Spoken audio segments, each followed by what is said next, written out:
சரிங்களா? நாங்க இப்ப காவல் நாங்க வந்து எதுக்கு வன்முறையான ஆள் கிடையாது. ஒரு உயிர் போயிருக்கு, நீங்க அசால்ட்டா வந்து 5 லட்சம் தான் கொடுப்பேன் அப்படின்னா இபி அரெஸ்ட் பண்ணுங்க சார். பார்த்து ஒரு யாரும் வரட்டும் சார். எங்கனால சட்டம் ஒழுங்கு கிடையாது. ஆனா அவர் பாடி வாங்க மாட்டான். சார் காவல்துறை, நாங்க காவல்துறைக்கு முழு ஒத்துழைப்பு. அதை பத்தி தமிழ்நாட்டில் எல்லாருக்கும் தெரியும். எனக்கு எத்தனை தெரியும், எல்லாருக்குமே தெரியும். நாங்க யாருக்கும் பிரச்சனைக்கு போக மாட்டோம். நியாயமா இருப்போம். எங்களை பாதிக்கப்பட்டவர்களுக்கு நாங்க சொன்ன கோரிக்கை பண்ண சொல்லுங்க. என்னன்னு பேசுங்க. அவர் 5 லட்சம் கொடுப்போம், ஒரு வெள்ளை பேப்பர்ல எழுதி கொடுப்பாரு. அது முடியுமா சார்? சொல்லுங்க சார். நீங்க பாடியை கூட்டி எரிச்சிட்டோம்னா நீங்க வேலை கம்மு அவ்வளவு வேலை இருந்துருவீங்க.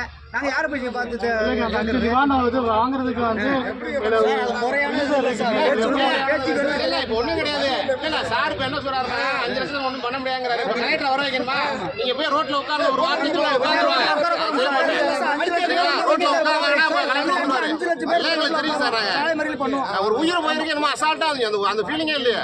ஒரு குடும்பத்தோட உயிரை ஒரு குடும்பமே போயிருக்கு. அந்த குடும்பம் தெரியும், நமக்கு யாருக்கும் தெரியாது. நம்ம 5 லட்சத்தை 10 லட்சம் கொடுத்து நம்ம வாட்டில் போயிடுவோம்.